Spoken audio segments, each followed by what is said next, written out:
This is the GARIS, Masculist, MGTOW flyers. That is 2 3-page essays on the themes of masculism and MGTOW, written by and read aloud by Prof. Dr. Hugo de Garis. This is flyer number 230, entitled The Most Damning Fact Against Femaliens. Description. This flyer claims the fact that women have 10% smaller brains in volume is devastating for women. It means they have 10% smaller neural processing capacity than men, hence are unable to do things that men can. Women invent almost nothing, build almost nothing, create almost nothing, yet expect to be treated with equal respect as men by men. This is delusional on the part of the feminazis, who need to be put in their place. Masculists can hurl this neuroscience fact at the feminazis with devastating effect due to its enormous ideological power. Flyer itself. Centered.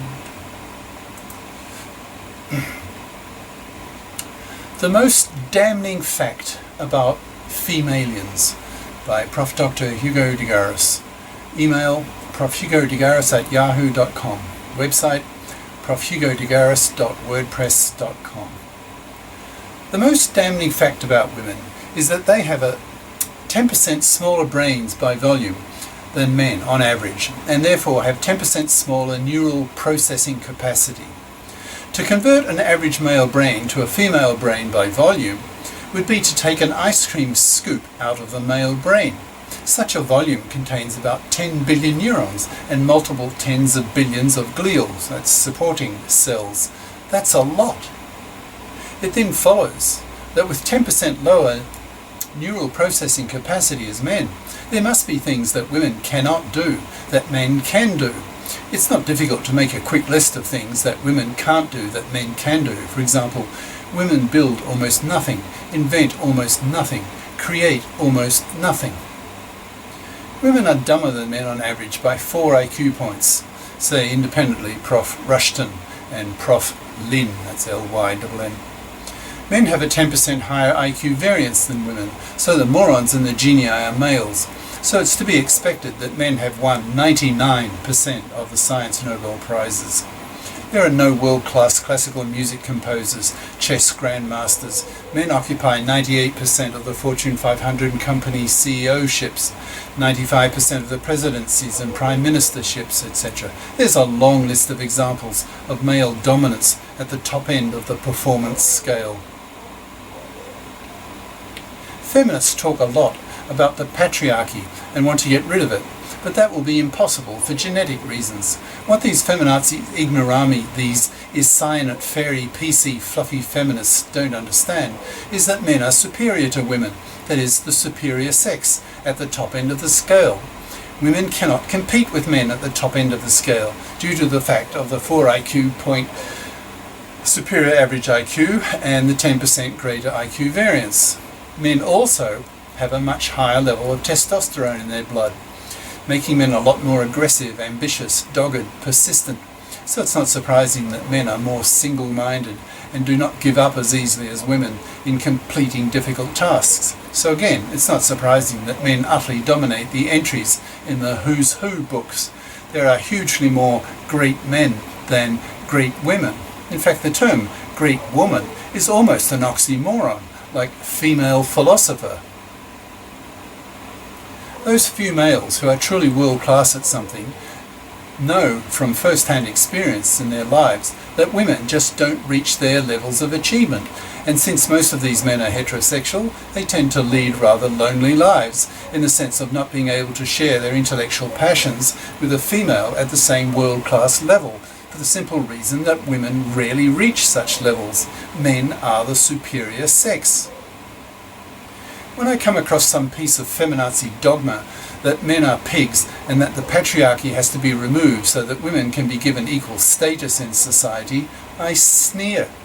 The masculist and world-class scientist in me, no false modesty here, treats such feminazi ideas with contempt because they are based on an ignorance of science and the above statistics. The asciency of these feminazis only increases my contempt for their level of ignorance and childish, wishful thinking.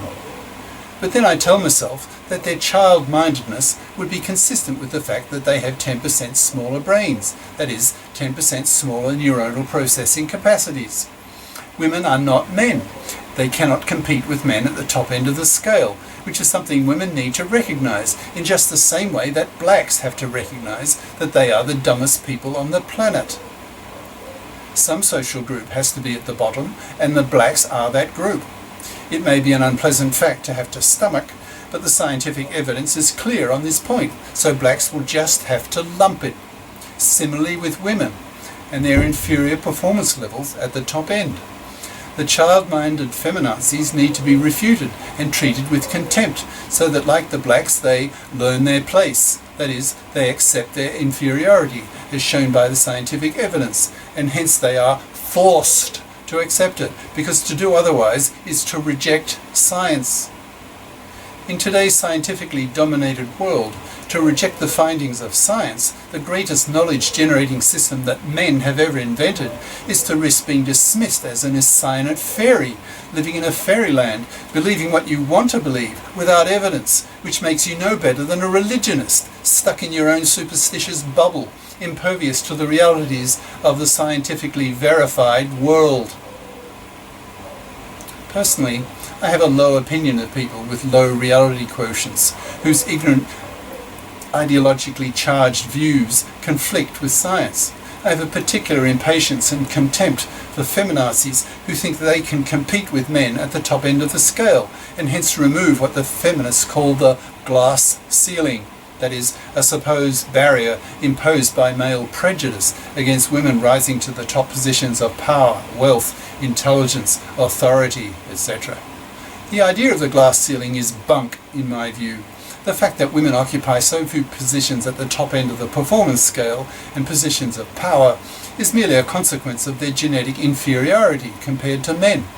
Women are not 50% of the top politicians for the same kind of reason why there are no blacks at world scientific conferences. Both phenomena have genetic causes. Blacks are genetically inferior to whites and yellows. Women are genetically inferior to men, and that fact is not going to go away simply because the fluffy feminist hypocrites want it to go away. As an intellectual tool to browbeat the feminazi bitches and their stupid emphasis on the glass ceiling, I suggest that the men's lib movement and men in general make much stronger use of the fact of women's 10% smaller brains. It's a most damning piece of information. The best propaganda is the truth. When I give some thought to the consequences of the fact of women's smaller brain, I see it is utterly devastating for women. Angry and impatient masculists can use it to great effect with feminazis. Quote, "Of course you women don't perform as well as men at the top end of the scale. You have 10% smaller brains, for Christ's sake. You can't make a silk purse from a sow's ear.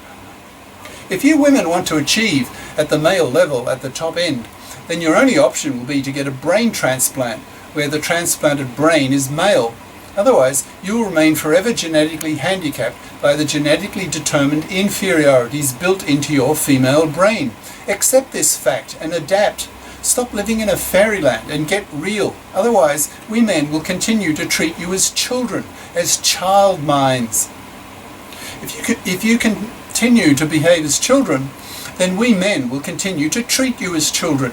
We will not take you seriously, and we will not respect you. How can we respect creatures who have 10% less neural processing capacity than men? We can't, and we won't. My God, women's brains are 10% smaller. They are not male adults. What a damning piece of knowledge for the masculists. We masculists can hurl this fact, this fire bomb, at the feminazis to show our contempt for their fairydom, their delusions, their childishness. Women's brains are 10% smaller. What a damning fact for women. This fact is men's most powerful ideological weapon to smash feminazi arrogance by cutting off their legs metaphorically, by insulting their smaller brain, all 90% of it on the male scale. Cheers. Prof. Dr. Hugo de Garis. Email profhugodegaris@yahoo.com. Website profhugodegaris.wordpress.com. YouTube channels De Garis, Masculist, MGTOW, Flyers, and De Garis Essays. Ciao.